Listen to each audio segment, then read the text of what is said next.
दक्षिण पूर्वी एशिया का एक छोटा सा देश वियतनाम, जो पूरे 20 सालों तक युद्ध का अखाड़ा बना रहा। अपनी आजादी के लिए इस युद्ध में लाखों लोगों ने अपनी जान गंवाई, हजारों सैनिकों ने अपनी कुर्बानी दी। एक युद्ध जिसमें अमेरिका की फौज का सीधा दखल था और जिसने जंग जीतने के लिए जघन्यता की सारी हदें पार कर दी। एक ऐसा युद्ध जिसमें जंग जीतने के लिए इतने बम दागे गए जितने बम दूसरे विश्व युद्ध में भी इस्तेमाल नहीं हुए। एक ऐसा युद्ध जिसने दुनिया के सामने नजीर पेश की कि जंग केवल आधुनिक फौज के बलबूते नहीं लड़ी जाती, बल्कि जंग जीती जाती है एक टैक्टिक से। वियतनाम वॉर इतिहास के उन युद्धों में शुमार है जिसने अमेरिका के वर्ल्ड पावर होने के घमंड को चकनाचूर कर दिया। इतिहास गवाह है में आज जानेंगे वियतनाम युद्ध की पूरी कहानी, जानेंगे कि इस छोटे से देश को पूरी तरह आजाद होने के लिए 20 साल तक जंग से क्यों जूझना पड़ा।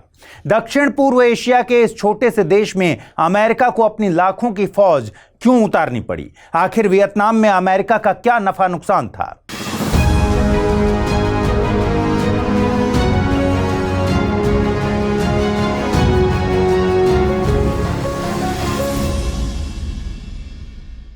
दोस्तों, अगर आप यूपीएससी एस्पिरेंट हैं तो आपके लिए गेम चेंजिंग अपॉर्चुनिटी है स्टडी आईक्यू का नया संपूर्ण बैच। एक कॉम्प्रिहेंसिव प्रोग्राम जिसमें टॉप एडुकेटर्स के साथ 1000+ आवर्स की live classes, personalized mentorship and hand written notes से लेकर पीआरपी, एमआरपी जैसे इंटेंसिव प्रोग्राम्स हैं। प्रीलिम्स और मेंस स्कॉलरशिप के तहत प्रीलिम्स क्लियर करने पर पूरी फीस रिफंड हो जाएगी। टॉप परफॉर्मर्स के लिए हर मंथ 11,000 रुपीज का cash reward, economically weaker sections के लिए स्पेशल उड़ान स्कॉलरशिप भी है। X secretary Anil Swarup sir खुद गाइड करेंगे आपको इस जर्नी में। स्टडी आईक्यू पर 2 करोड़ इंडियंस का ट्रस्ट है और अब संपूर्ण बैच के साथ आपका यूपीएससी ड्रीम भी होगा अचीव। सिल्वर, गोल्ड या platinum, choose the plan that fits your needs. आपको करना क्या है, स्टडी आईक्यू वेबसाइट पर जाइए, यूपीएससी संपूर्ण बैच पर क्लिक कीजिए and once you click on buy now आप देख सकते हैं डिस्काउंट कोड्स। वहां पर टाइप कीजिए अमृत लाइव एंड आपको मिलेगा सबसे lowest price. And obviously your IAS journey starts here. Vietnam दक्षिण पूर्व एशिया में मौजूद एक बहुत ही सुंदर देश है। इस देश का नक्शा कुछ अंग्रेजी अक्षर एस की तरह दिखाई पड़ता है। उत्तर में चीन और पश्चिम में लाओस तथा कंबोडिया से ये अपनी सीमा साझा करता है। इसे छोड़कर बाकी का देश समुद्र से लगा हुआ है। इसके पूर्व और दक्षिण में फैला है विशाल दक्षिण चीन सागर, जबकि दक्षिण पश्चिम में है थाईलैंड की खाड़ी। पहाड़ी और जंगली इलाके इस देश को और खूबसूरत बनाते हैं, लेकिन इस प्राकृतिक सुंदरता के पीछे भी वियतनाम जंग के कई राज छुपे हैं। वैसे तो वियतनाम युद्ध 50 के दशक में शुरू हुआ, लेकिन इस युद्ध के कारणों को समझने के लिए हमें और 100 साल पीछे जाना पड़ेगा। 1850 के दशक में फ्रांस ने वियतनाम पर कब्जा कर उसे अपना उपनिवेश बना लिया था, क्योंकि फ्रांस चीन से अपने व्यापार को मजबूत करना चाहता था। ऊपर से यहाँ संसाधनों की भरमार थी, इसलिए फ्रांस ने धीरे धीरे पूरे वियतनाम को अपने कब्जे में ले लिया था। 1884-85 में फ्रांस ने वियतनाम के टोंकिन इलाके को भी अपने कब्जे में ले लिया। जब फ्रांस वियतनाम पर अपना शासन चला रहा था, उस वक्त इसे फ्रेंच इंडो चाइना के नाम से जानते थे, जिसमें वियतनाम के साथ साथ अन्नाम, टोंकिन, कंबोडिया, कोचिन चाइना और लाओस को भी इसका हिस्सा माना जाता था। 1850 के दशक से लेकर 1940 तक वियतनाम में फ्रेंच एम्पायर के लिए सब कुछ ठीक चला, लेकिन 1940 के दशक के आखिर में इंडो चाइना रीजन में हालात बदलने लगे। 1937 में चीन और जापान के बीच जंग छिड़ गई, जिसका असर वियतनाम पर होना एक लाजमी सी बात थी, क्योंकि वियतनाम का उत्तरी हिस्सा चीन से लगा हुआ था। दरअसल जापान नहीं चाहता था कि चीन को जंग में वियतनाम के रास्ते कोई मदद मिले। जापान को इस बात का अंदेशा था कि वियतनाम के रास्ते चीन को भारी तादाद में गोला बारूद, रसद और हथियारों की आपूर्ति हो रही है। इसे रोकने के लिए जापान ने वियतनाम के उत्तरी इलाके को सील करने के मकसद से उस पर हमला कर दिया। इस हमले के सहारे जापान वियतनाम और दूसरे इलाकों को मिलाकर दक्षिण पूर्व एशिया में एक बड़ा साम्राज्य स्थापित करना चाहता था। सितंबर 1940 में जापान ने फ्रेंच एम्पायर के कब्जे वाले वियतनाम पर हमला कर दिया। जापानी सेना के सामने फ्रेंच आर्मी टिक नहीं पाई और जापान ने बड़ी आसानी से वियतनाम को अपने कब्जे में ले लिया। लेकिन जापान ने वियतनाम से फ्रांसीसियों को पूरी तरह बाहर नहीं किया था, बल्कि फ्रांसीसी औपनिवेशिक सरकार को वियतनाम में बनाए रखते हुए उनकी शक्ति को बहुत कम कर दिया था। इसकी वजह थी कि द्वितीय विश्व युद्ध के दौरान जापान के पास संसाधन की कमी थी। जापान पूरे वियतनाम पर कब्जा करने के लिए अपने लोगों को वियतनाम में नहीं छोड़ सकता था। इसलिए उसने फ्रांसीसी अधिकारियों को बनाए रखकर वियतनाम से आर्थिक लाभ कमाने का लक्ष्य रखा था। यानी 1940 से मार्च 1945 तक जापान कमजोर पड़ चुके फ्रांस के साथ वियतनाम में लगभग सह अस्तित्व में रहा। 1945 की शुरुआत में जापान विश्व युद्ध में मजबूत स्थिति में नहीं था, इसलिए अब वो वियतनाम से अपनी सेना को वापस बुलाने के लिए मजबूर हो गया। ऐसे में जापान ने एक चाल चली और वियतनाम की कमान सम्राट बाओ दाई के हाथों में देकर उसे आजाद कर दिया। मतलब जापान ने वियतनाम को अपनी कठपुतली सरकार वाला उपनिवेश बना लिया। बाओ दाई जापान की कठपुतली की तरह सत्ता पर काबिज हो गए। लेकिन इस जापानी कोशिश को 4-5 महीने ही बीते थे कि भू राजनीति में कुछ ऐसा हुआ जिसने जापान के इरादों पर पानी फेर दिया, और वो था दूसरा विश्व युद्ध का अंतिम पड़ाव। 1945 में दूसरा विश्व युद्ध अपने पीक पर था, जो जापान के हिरोशिमा और नागासाकी पर परमाणु हमले के साथ खत्म हुआ। इस हमले ने जापान को अमेरिका के सामने घुटने टेकने पर मजबूर कर दिया। हथियार डालने के बाद जापान पूरी तरह कमजोर पड़ चुका था और इसलिए उसे मजबूरन वियतनाम को पूरी तरह छोड़कर जाना पड़ा और फ्रांस फिर से वियतनाम में पैर जमाने लगा। वियतनाम का नाम जुबान पर आए और हो ची मिन्ह को याद न किया जाए, ऐसा हो ही नहीं सकता। हो ची मिन्ह एक ऐसी शख्सियत थे जिन्होंने अपनी पूरी जिंदगी वियतनाम के लोगों की आजादी के लिए लगा दी। हो का झुकाव शुरुआत से ही साम्यवादी विचारधारा की तरफ था। 1890 में जन्मे हो का असली नाम गुयेट थाट थान था। 1941 तक हो वियतनाम से बाहर लंदन और पेरिस में रहे थे। हो ने रूस और चीन का दौरा किया था। साम्यवाद और हो का रिश्ता इस बात से समझ सकते हैं कि वो फ्रांस की कम्युनिस्ट पार्टी के संस्थापक सदस्यों में से एक थे। 1923 में हो ने मॉस्को का दौरा किया ताकि कॉमिंटर्न में जाकर शुरुआती प्रशिक्षण लिया जा सके। कॉमिंटर्न एक अंतर्राष्ट्रीय संगठन था जिसका गठन लेनिन ने दुनिया भर में साम्यवाद को फैलाने के लिए किया था। कॉमिंटर्न से प्रशिक्षण लेने के बाद हो ने दक्षिणी चीन का भी दौरा किया। दौरा करने का मकसद था चीन में मौजूद वियतनाम से निकाले गए या वियतनाम छोड़ चुके लोगों को एकजुट करना। वियतनाम में साम्यवाद को जड़ों तक पहुंचाने के लिए हो ची मिन्ह को काफी कठिनाइयों का सामना करना पड़ा, क्योंकि उस वक्त भी वियतनाम फ्रांस के कब्जे में था। फ्रांस को वियतनाम से हटाने के लिए हो ने लोगों को एकजुट किया और 1930 में एक नई पॉलिटिकल पार्टी का गठन किया जिसका नाम था इंडो चाइना कम्युनिस्ट पार्टी। 1930 का दशक हो ने सोवियत संघ और चीन में ही गुजारा। इस पार्टी ने वियत लोगों के बीच अपनी आजादी के लिए एक नई लहर और ऊर्जा पैदा कर दी। 1941 में हो वियतनाम आए। इस समय यहाँ जापानियों का वर्चस्व हो चुका था। हो ने अपने साथियों के साथ मिलकर जापानी कब्जे को खत्म करने और वियतनाम की आजादी के लिए लीग का गठन किया। वियत लोगों के दिलो दिमाग में आजादी का मकसद बैठाने के लिए इस लीग को वियत मिन्ह नाम दिया गया। वियत मिन्ह ने जापानी सेना को हटाने की एक नाकाम कोशिश भी की। वियत मिन्ह नाकाम तो हो गया था, लेकिन कुछ ही महीनों के इंतजार के बाद उसे आखिरकार एक और बड़ा मौका मिला, और वो मौका था दूसरे विश्व युद्ध में जापान की हार। अगस्त 1945 द्वितीय विश्व युद्ध में हिरोशिमा और नागासाकी पर न्यूक्लियर बम गिरने के बाद जापान सरेंडर कर चुका था। जापान की कमर टूट चुकी थी और उसे वियतनाम से भी अपना बोरिया बिस्तर बांधना पड़ा था। वियतनाम की कमान सम्राट बाओ दाई के हाथों में थी, जो जापान द्वारा ही बनाया गया एक कठपुतली सम्राट था। जापान के हटते ही वियत मिन्ह की सेना को एक मौका मिल गया, जिसकी फिराक में हो ची मिन्ह पिछले कई सालों से थे। मौका देखते ही वियत मिन्ह की सेना ने उत्तरी वियतनाम के हनोई शहर पर कब्जा कर लिया। इस जीत के बाद सितंबर 1945 में वियत मिन्ह ने डेमोक्रेटिक रिपब्लिक ऑफ वियतनाम यानी उत्तरी वियतनाम के आजाद होने की घोषणा कर दी और हो Chi Minh democratic Republic of Vietnam के पहले राष्ट्रपति बन गए।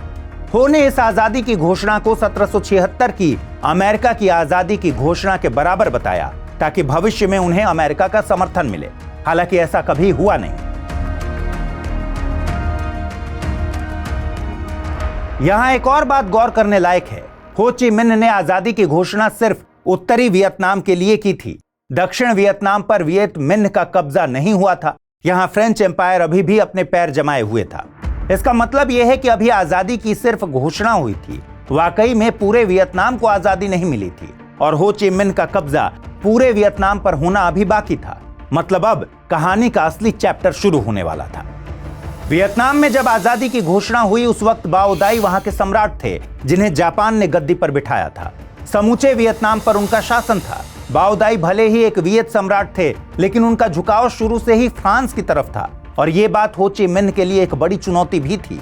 फ्रांस को इस बात का डर था कि कहीं हो ची मिन्ह मजबूत होते गए तो वियतनाम पूरी तरह समाजवाद के कब्जे में आ जाएगा और धीरे धीरे उनका अस्तित्व खतरे में आ सकता है। इसलिए फ्रांस ने बाओ दाई को एक समाजवाद विरोधी मुखौटे के तौर पर सामने रखा था। हो ची मिन्ह का विरोध करने के लिए बाओ दाई को फ्रांस ने फ्रंट फुट पर रखा था। हालांकि फ्रांस की रणनीति के उलट खुद बाओ दाई भी अब वियतनाम में पुरानी व्यवस्था को खत्म करने के पक्ष में थे, लेकिन बाओ की बातों का फ्रांस पर ज्यादा असर नहीं पड़ा। इधर चीन, जो अपने फायदे के लिए पहले से ही वियतनाम में मौजूद था, उसने उत्तरी वियतनाम पर धावा बोल दिया। दो तरफा हमले के बाद हो ने फ्रेंच एम्पायर से बातचीत करना ठीक समझा। हो चाहते थे कि फ्रांस न केवल वियतनाम को स्वतंत्र राज्य की मान्यता दे, बल्कि चीनी सेना को भी वियतनाम से हटाने में वियत मिन्ह की मदद करे। हो ने मांग रखी कि दक्षिण और उत्तर वियतनाम को आगे से एक ही माना जाए, लेकिन फ्रांस ने हो की इन सभी मांगों को दरकिनार कर दिया और एक अलग मसौदा सामने रखा, जिसमें वियतनाम को सीमित दायरे में स्वशासन चलाने की इजाजत भर दी गई। फ्रांस के इस ऑफर को हो ची मिन्ह ने ठुकरा दिया, जिसके बाद दोनों के बीच जंग छिड़ गई। यानी एक तरफ थी वियत मिन्ह की फौज और दूसरी तरफ थी फ्रांस की पेशेवर सेना। दोनों के बीच तनाव बढ़ा, जिसने अक्टूबर 1946 में जंग का रुख अख्तियार कर लिया। उत्तरी वियतनाम में टोंकिन की खाड़ी से सटे हैफोंग इलाके पर फ्रेंच हमले के साथ इस जंग की शुरुआत हुई। फ्रांस की फौज एक पेशेवर सेना थी, जिसके पास न तो सैनिकों की कमी थी और न ही गोला बारूद की। लेकिन इसके बावजूद उसे वियत मिन्ह की फौज से कड़ी टक्कर का सामना करना पड़ा। भले ही हो कि सेना के पास आधुनिक हथियार न हो, लेकिन उसके फौजियों को गुरिल्ला युद्ध में महारत हासिल थी। गुरिल्ला युद्ध तकनीक जंग लड़ने की एक ऐसी कला है जिसमें पूरा ध्यान घात लगाकर हमला करने और हमला करके छिप जाने जैसी विशेष तकनीक पर रहता है।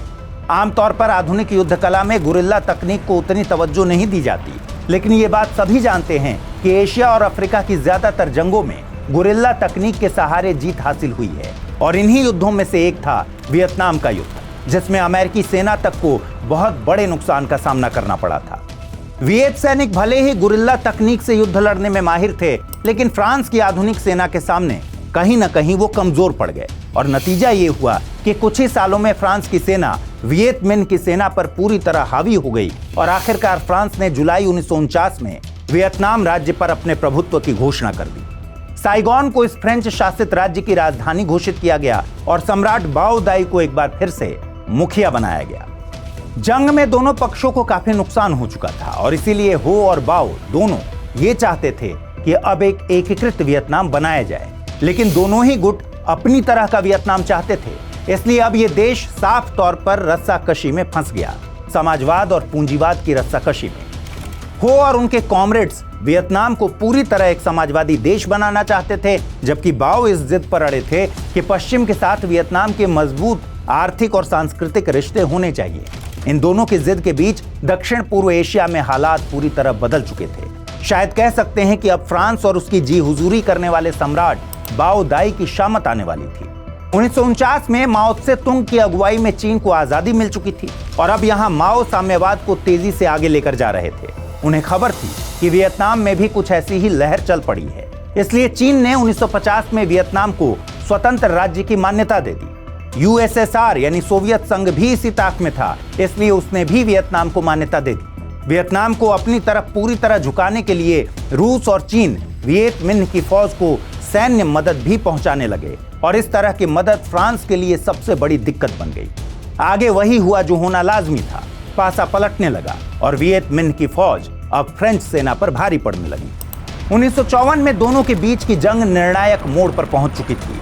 मार्च से मई के बीच दोनों सेनाओं के बीच डीएन बीएन फू की लड़ाई हुई और इस जंग में आखिरकार फ्रेंच सेना को वियत मिन्ह के सामने घुटने टेकने को मजबूर होना पड़ा। इस हार के बाद वियतनाम की सरजमी से फ्रेंच के औपनिवेशिक काल के खत्म होने की शुरुआत हो चुकी थी। हालांकि अभी सब कुछ खत्म नहीं हुआ था। 1954 में एक बड़ी बैठक हुई स्विट्जरलैंड के जेनेवा में। मुद्दा था एशिया में पश्चिमी देशों के सामने आ रही दिक्कतों को दूर करना। 26 अप्रैल से 21 जुलाई के बीच चली इस बैठक में चीन, यूएसएसआर यानी सोवियत संघ, America, United Kingdom, France, Laos, Cambodia, Viet Minh और स्टेट ऑफ वियतनाम के प्रतिनिधि शामिल हुए। एशिया की समस्याओं में इंडो चाइना वॉर यानी वियतनाम युद्ध भी एक बड़ा मुद्दा था। बैठक आखिरकार इस नतीजे पर पहुंची कि वियतनाम को 2 हिस्सों में बांटकर एक औपचारिक नक्शा तैयार होना चाहिए। 2 हिस्से वही थे जो सालों से चले आ रहे थे, उत्तरी और दक्षिणी वियतनाम। लेकिन अब यह तय हुआ कि 17 डिग्री की उत्तरी अक्षांश रेखा इन दोनों हिस्सों को अलग करेगी और वियतनाम का नक्शा कुछ इस तरह निकल कर आया। जिनेवा अकॉर्ड्स फ्रेंच और वियत मिन्ह सेना के बीच एक तरह का शांति करार था, जिसमें यह भी तय हुआ वियतनाम के एकीकरण के लिए अगले 2 सालों में लोकतांत्रिक ढंग से चुनाव हो जाने चाहिए। चुनाव के बाद जो भी सरकार बनेगी, वियतनाम उसकी निगरानी में ही चलेगा। हालांकि ऐसा कभी नहीं हुआ। वियतनाम अब 2 हिस्सों में आधिकारिक तौर पर बढ़ चुका था, इसलिए उत्तरी हिस्सा पूरी तरह कम्युनिस्ट विचारधारा वाले हो ची मिन्ह के हाथों में था, जबकि दक्षिणी हिस्से में सम्राट बाओ दाई का कब्जा हो गया था। अगले 1 साल सब कुछ ठीक चला, लेकिन अब वियतनाम में सब कुछ उथल पुथल होने वाला था। संयुक्त राज्य अमेरिका वियतनाम में चल रही राजनीतिक उठापटक को अमेरिका शांति से देख रहा था और इन सब के बीच उसने कभी भी दखलंदाजी भी नहीं की। कांग्रेस को संबोधित करते हुए 1947 में अमेरिकी राष्ट्रपति हैरी ट्रूमैन ने अमेरिका की विदेश नीति को सामने रखा और उन्होंने साफ कर दिया कि अमेरिका हर उस देश की मदद करेगा जहां साम्यवाद की वजह से हालात बिगड़ रहे थे। इस सिद्धांत को ट्रूमैन डॉक्ट्रिन कहते हैं। इस डॉक्ट्रिन के बाद से ही यूएसएसआर और यूएसए के बीच तल्खी बढ़ने लगी, क्योंकि अमेरिका की सोच के बिल्कुल उलट यूएसएसआर पूरी दुनिया में अपने कम्युनिस्ट दोस्त बनाने में जुटा था और यहीं से शुरुआत हुई कोल्ड वॉर की। 1950 में जब सोवियत और चीन ने मिलकर वियतनाम में हो ची मिन्ह की कम्युनिस्ट सरकार को मान्यता दी, तो अमेरिका को इससे डर लगने लगा। उस वक्त अमेरिका डोमिनो थियरी में विश्वास करता था। उसका मानना था कि अगर दक्षिण पूर्व एशिया के किसी एक देश में भी साम्यवाद शुरू होता है तो धीरे धीरे पूरे एशिया में साम्यवाद की जड़ें मजबूत हो जाएंगी, जिसका फायदा आखिर में सोवियत यूनियन को होगा। वियतनाम को चीन और सोवियत का समर्थन मिलने के बाद जून 1950 में अमेरिका ने वियतनाम को आधिकारिक तौर पर एक साम्यवादी खतरा बता दिया। एक भाषण में राष्ट्रपति ड्वाइट डी आइजनहावर ने इस बात का जिक्र किया था कि इंडो चाइना में कम्युनिस्ट के सामने फ्रांस की शिकस्त एक नई समस्या है। इससे दक्षिण पूर्व एशिया में डोमिनो प्रभाव बढ़ने का खतरा मंडरा रहा है।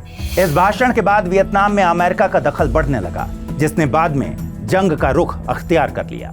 1955 में अमेरिका ने अपनी चालबाजी शुरू कर दी और एक वियत नेता नो दिन जेम को अपना एजेंट बना लिया, जिसका काम था फ्रांस समर्थित सम्राट बाओ दाई को गद्दी से हटाकर दक्षिणी वियतनाम की कमान अपने हाथों में लेना।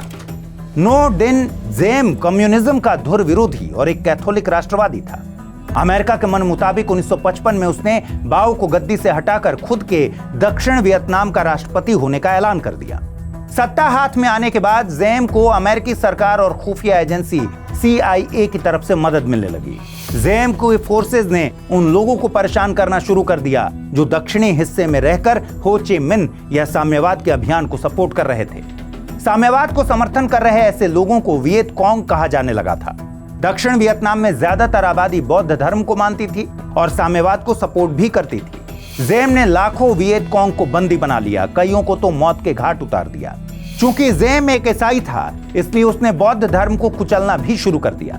किसानों को परेशान करने के लिए उनकी जमीन हड़प कर अपने करीबियों को दे दिया गया। भ्रष्ट जेम सरकार की वजह से यहाँ गृह युद्ध जैसे हालात बन गए। 1957 आते आते वियत कॉन्ग और जेम के दूसरे विरोधियों ने सरकारी अधिकारियों पर हमला बोल दिया। 1958 में उत्तरी वियतनाम और दक्षिण वियतनाम के बीच जंग छिड़ गई, क्योंकि हो ची मिन्ह चाहते थे कि दक्षिण में मौजूद उनके समर्थकों को मदद मिले ताकि जेम सरकार को हटाया जा सके। नेशनल लिबरेशन फ्रंट 1960 आते आते दक्षिण वियतनाम में साम्यवादियों के हमले बढ़ने लगे। उन्हें उत्तर की तरफ से सपोर्ट मिल रहा था। इस मदद के दम पर ही बाद में दक्षिणी हिस्से में एक गुट बनाया गया, नेशनल लिबरेशन फ्रंट। इस गुट में न केवल कम्युनिस्ट शामिल थे, बल्कि वे नॉन कम्युनिस्ट भी जुड़े थे जो दक्षिण की सरकार को नापसंद करते थे। NLF को हो ची मिन्ह की तरफ से हर तरह की मदद मिल रही थी। हथियारों की आपूर्ति के लिए हो ने एक खास रूट तैयार किया था जो लाओस और कंबोडिया के रास्ते दक्षिण वियतनाम के अलग अलग हिस्सों तक जाता था। इस मार्ग को हो ची मिन्ह ट्रेल का नाम दिया गया था।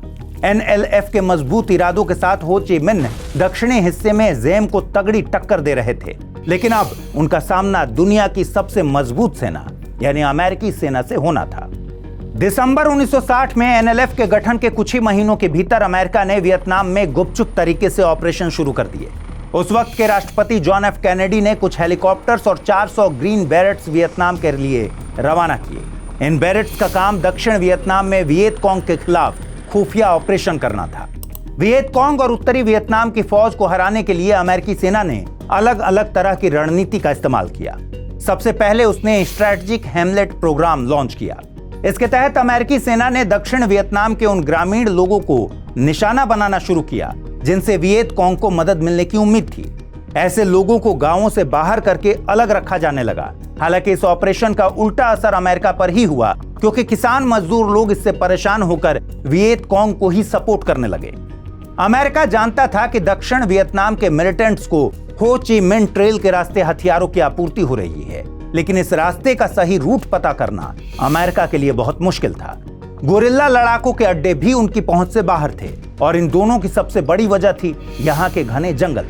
इसलिए अमेरिकी सेना ने 2 ऑपरेशन शुरू किए, ऑपरेशन ट्रेल डस्ट और ऑपरेशन रैंच हैंड।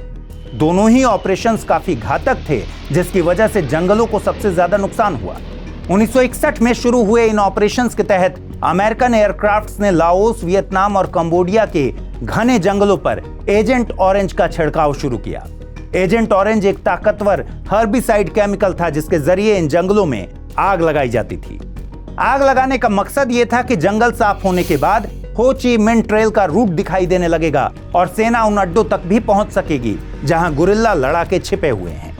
फसलों को भी इस ऑपरेशन में निशाना बनाया गया ताकि इन मिलिटेंट्स को खाने की दिक्कत हो जाए। इन केमिकल्स के छिड़काव का असर बहुत बाद तक देखा गया। यहाँ के लोगों की सेहत खराब होने लगी और नवजात बच्चों में कुछ बीमारियां होने लगी।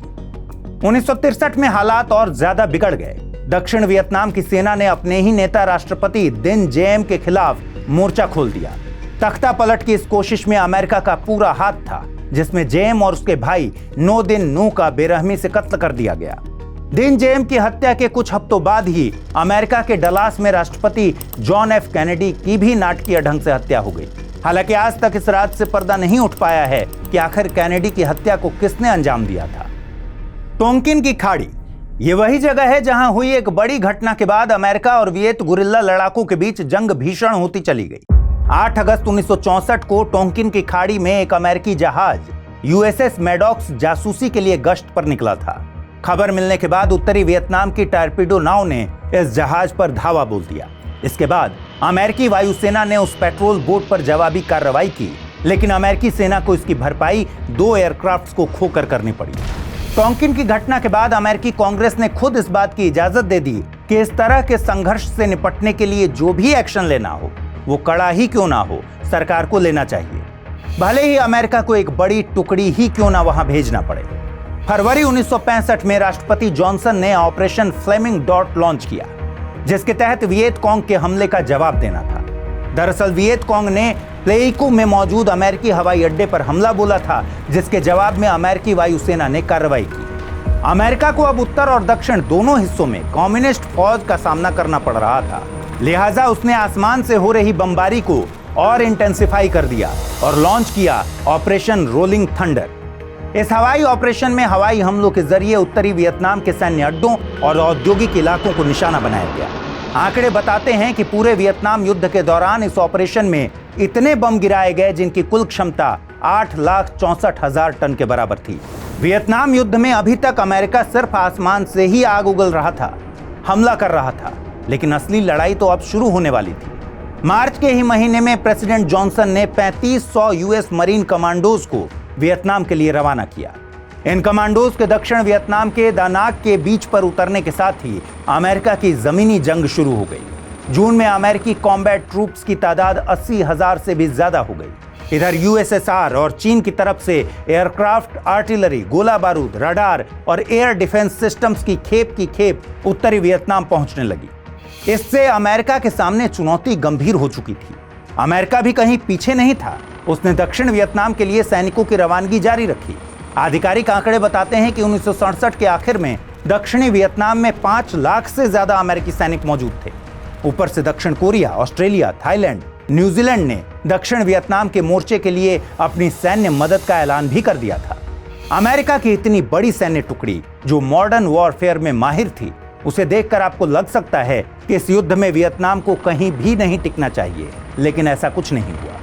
इस जंग में कम्युनिस्ट फौज की अपनी टैक्टिक्स थीं जो कारगर साबित हुई। ऊपर से ज्यादातर अमेरिकी सैनिकों को इस तरह की लड़ाई का अनुभव नहीं था। उनका सामना गुरिल्ला वॉरफेयर से होना एक बड़ी चुनौती थी। वियत कांग के सैनिकों को स्थानीय किसान और मजदूरों का अच्छा खासा साथ मिला। ऐसे में अमेरिकी सेना के जवानों को यह पहचान करने में मुश्किल हुई कि कौन वियत कांग है और कौन नहीं। वियतनाम के घने जंगलों में बनाई गई सुरंगें और उनमें बुने गए जाल भी वियत कांग की जंग लड़ने की रणनीति का हिस्सा थे। 200 मील से भी ज्यादा की दूरी में फैले इन सुरंगों में अस्पताल और आर्मरी से लेकर हर तरह की सुविधाएं मौजूद थी। जमीनी जंग में इन सुरंगों से गुरिल्ला लड़ाकों को खूब मदद मिली। इन सुरंगों में हजारों वियत कांग एक साथ छिप सकते थे और वक्त आने पर हमला कर सकते थे। इन सुरंगों में जाने के लिए कई बड़े होल किए जाते थे जिनमें सैनिक छिपे होते थे।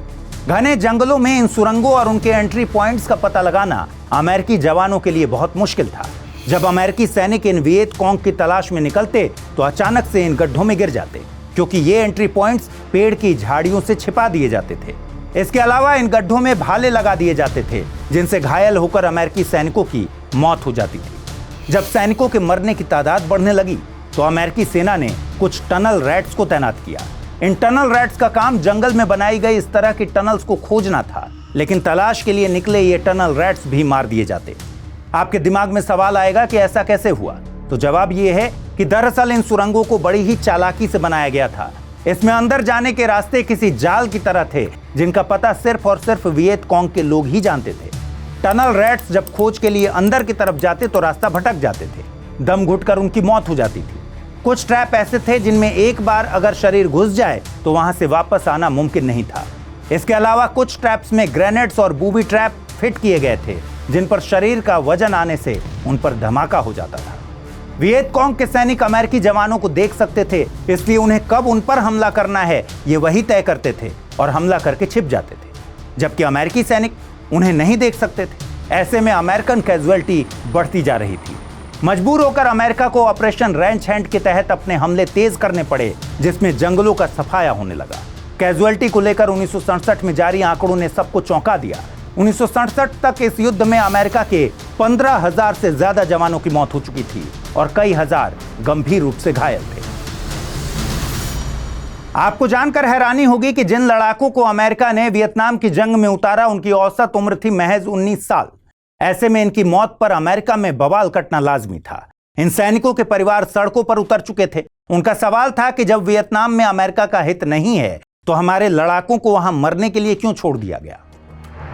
द टेट ऑफेंसिव 1968 के शुरुआती दिनों में वियत कांग के सैनिकों ने अब तक के सबसे बड़े हमले को अंजाम दिया। वियत के नए साल की शुरुआत को टेट कहा जाता है। उस साल 31 जनवरी को यह दिन पड़ा। गुरिल्ला वॉरफेयर से हटकर इन लड़ाकों ने दक्षिणी वियतनाम के सबसे रणनीतिक शहर साइगोन पर धावा बोल दिया। इस शहर पर लगभग उनका कब्जा हो ही गया था जो अब तक अमेरिका की जद में था। वियत कांग जानते थे कि गुरिल्ला वॉरफेयर से हटकर जाना उनके लिए जानलेवा साबित हो सकता है और ऐसा हो भी गया। अपनी जान की बाजी दांव पर लगाकर इस हमले को अंजाम देने के इस जज्बे और राष्ट्र प्रेम ने अमेरिका में बैठे लोगों को यह भरोसा दिला दिया कि अमेरिका ये जंग कभी भी नहीं जीत सकता। इस जंग में अमेरिका की जीत से ज्यादा उसकी नैतिक हार हो चुकी थी। वियत कांग भले ही इस मोर्चे पर हारे, लेकिन इसका उन्हें फायदा भी हुआ। कई अमेरिकी सैनिक इसमें मारे गए और अमेरिकी राष्ट्रपति जॉनसन को उत्तरी वियतनाम में बमबारी रोकने के लिए मजबूर होना पड़ा। इसके अलावा अब खुद अमेरिका ने पेरिस में शांति वार्ता करने के लिए प्रस्ताव रख दिया। माय लाई हत्याकांड। टेट ऑफेंसिव के बाद अमेरिकी तिलमिलाए हुए थे और इसलिए इसके जवाब में मार्च में उन्होंने एक दिल दहला देने वाली घटना को अंजाम दिया। अमेरिकी सैनिकों की एक कंपनी ने दक्षिण चीन सागर से सटे एक गांव में निहत्थे लोगों को बेरहमी से मौत के घाट उतार दिया। 500 से ज्यादा गांव वालों को बेवजह अपनी जान से हाथ धोना पड़ा। इसमें न बच्चों को छोड़ा गया न ही महिलाओं को। बच्चियों का बलात्कार किया गया। अमेरिकी सैन्य अधिकारी इस नृशंस हत्याकांड को 1 साल तक छिपाए रखने में कामयाब रहे, लेकिन 1 साल बाद जैसे ही ये खबर मीडिया के हाथ लगी, अमेरिकन का गुस्सा फूट पड़ा और यहां जंग रोकने के लिए प्रदर्शन और तेज होने लगे। साल 1968 अमेरिका का चुनावी साल था। ऐसे में विरोधी दल को इन विरोध प्रदर्शनों का फायदा होना लाजमी था। रिचर्ड निक्सन जो उस साल राष्ट्रपति की गद्दी के उम्मीदवार थे, उन्होंने इसका बखूबी फायदा उठाया। निक्सन ने इस चुनाव में जनता से कानून व्यवस्था को बहाल करने का वायदा किया। इस वायदे के साथ निक्सन ने आखिर में ये चुनाव जीत भी लिया। लेकिन अमेरिका में नई सरकार बनने के बाद भी वियतनाम में अमेरिकी दखल बंद नहीं हुआ। 1969 और 1970 में अमेरिकी सेना और कम्युनिस्ट के बीच अलग अलग मोर्चों पर जंग चलती रही। कम्युनिस्ट पर हमले के नाम पर कंबोडिया और लाओस को भी निशाना बनाया गया, जिसमें कईयों की मौत हुई। निक्सन ने जनता से किए गए वायदे के बिल्कुल उलट काम किया था। वियतनाम से फौज को वापस बुलाने के बजाय उनकी तादाद बढ़ाने की बात उनके दिमाग में चल रही थी, और इस बात का खुलासा जून 1971 में रक्षा विभाग के कुछ कागजातों के लीक होने के साथ हुआ। इन पेंटागन पेपर्स का खुलासा न्यूयॉर्क टाइम्स ने अपने आर्टिकल्स में किया, जिसमें गुपचुप तरीके से सैनिकों की संख्या बढ़ाने की बात शामिल थी। 1972 में मार्च से अक्टूबर महीने के बीच उत्तरी वियतनाम की फोर्सेस ने अमेरिका और दक्षिणी वियतनाम की फौज पर रणनीतिक बढ़त हासिल कर ली। इसके साथ ही दक्षिण वियतनाम के ज्यादातर हिस्से पर उसने कब्जा कर लिया। इसके बाद दिसंबर में निक्सन ने ऑपरेशन लाइन बेकर लॉन्च किया। इस ऑपरेशन के तहत उत्तरी वियतनाम के शहर हनोई और हैफोंग पर भारी बमबारी का आदेश मिला। इससे ज्यादा भारी बमबारी इस युद्ध में अभी तक नहीं हुई थी। इस ऑपरेशन में अमेरिकी एयरक्राफ्ट्स ने कुल 20,000 टन की क्षमता के साथ बमबारी की। हजारों लोगों ने इन हमलों में अपनी जान गंवाई। Paris peace accords 1973। जंग रुक नहीं रही थी। वियतनाम के साम्यवादियों के सामने पूंजीवादी अमेरिका की फौज कमजोर पड़ चुकी थी। ऊपर से अमेरिका में विरोध प्रदर्शन हिंसक होते जा रहे थे। निक्सन जानते थे कि अमेरिका इस जंग में जीतने वाला नहीं है, इसलिए उन्होंने आखिरकार उत्तरी वियतनाम के साथ शांति करार का प्रस्ताव रखा। 27 जनवरी 1973 के दिन पेरिस के होटल मैजेस्टिक में एक ऐतिहासिक बैठक हुई। बैठक में अमेरिका का पक्ष रखने पहुंचे थे secretary of the state Henry Kissinger, जबकि उत्तरी वियतनाम की अगुवाई कर रहे थे विशेष सलाहकार ले डक थो। दोनों ने शांति करार पर दस्तखत किए, जिसमें यह तय हुआ कि अमेरिका वियतनाम में अप्रत्यक्ष तौर पर कोई दखलंदाजी नहीं करेगा। अमेरिका इस शांति समझौते के तहत वियतनाम, कंबोडिया और लाओस से अपनी फौज को अगले 60 दिनों में वापस बुलाने के लिए राजी हो गया। बदले में उत्तरी वियतनाम अमेरिकी बंदियों को छोड़ने के लिए मान गया, और इस तरह दोनों पक्षों के बीच संघर्ष विराम मुकम्मल हुआ। Fall of Saigon. समझौते में सभी पहलुओं पर बात हुई, लेकिन दक्षिण वियतनाम का आखिर क्या होगा, इसका जवाब नहीं तलाशा गया। और यही वजह रही कि इस शांति समझौते के बाद भी उत्तरी वियतनाम और दक्षिणी वियतनाम की सरकार के बीच जंग रुकी नहीं।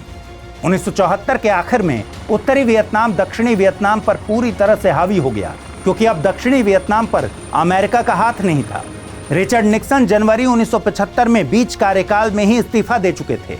उत्तरी वियतनाम और वियतकोंग का मकसद दक्षिण वियतनाम की राजधानी साइगोन पर कब्जा करना था, और अप्रैल 1975 में उन्होंने इसे पूरा करके दिखा दिया। 25 अप्रैल के दिन दक्षिण वियतनाम के राष्ट्रपति हुयेन वॉन थियू ने हथियार डाल दिए और शहर छोड़कर भाग गए।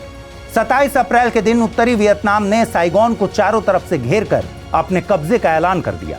3 दिन बाद यानी 30 अप्रैल को दक्षिणी वियतनाम के आत्मसमर्पण के बाद 20 साल तक चला ये लंबा युद्ध आखिरकार खत्म हो गया।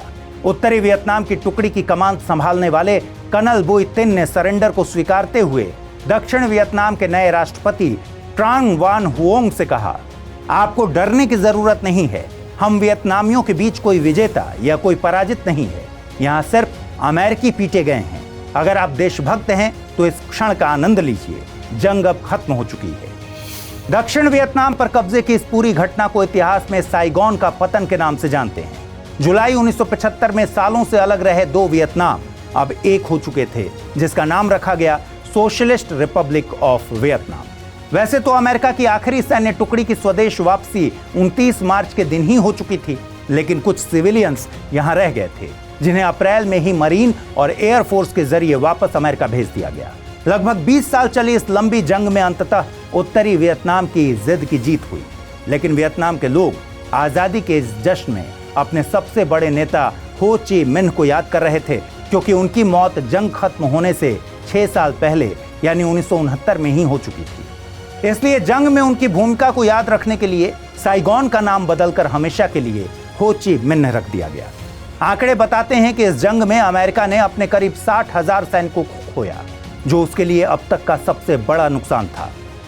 वियतनाम ने अपने आंकड़े जारी कर बताया कि अकेले उत्तरी वियतनाम के लिए 10 लाख से ज्यादा आम नागरिकों और कम्युनिस्ट लड़ाकों ने अपनी शहादत दी। दक्षिण वियतनाम का नुकसान और भी ज्यादा था। यहां 2.5 लाख से ज्यादा सैनिक और 20 लाख से ज्यादा आम नागरिक मारे गए।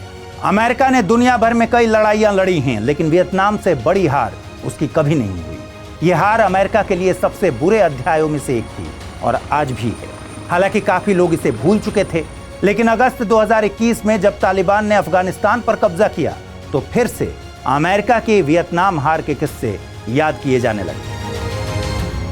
वियतनाम के इस युद्ध में हमने सब देखा, जंग, मोर्चाबंदी, नरसंहार, शांति करार, अमेरिका की शक्ति, अमेरिका के प्रदर्शन। लेकिन शायद ही किसी का ध्यान इस तरफ गया हो कि सोवियत और चीन इसमें कहां छिपे बैठे थे। वियतनाम और उसके पड़ोस में साम्यवाद को आखिर कौन स्थापित करना चाहता था? क्या सोवियत और चीन की गैर मौजूदगी में उत्तरी वियतनाम अमेरिका को टक्कर देने लायक था? इसी के साथ हम आपके लिए एक सवाल भी छोड़कर जा रहे हैं। क्या हम ये नहीं कह सकते कि वियतनाम का युद्ध शीत युद्ध का सबसे बड़ा मंच था और इसलिए शीत युद्ध को शीत युद्ध कहना न्यायोचित नहीं है? तो दोस्तों, आज के लिए सिर्फ इतना ही। मिलते हैं फिर किसी अगले एपिसोड में अगली कहानी के साथ। तब तक के लिए ख्याल रखिए, ठीक से पढ़ाई कीजिए। नमस्कार।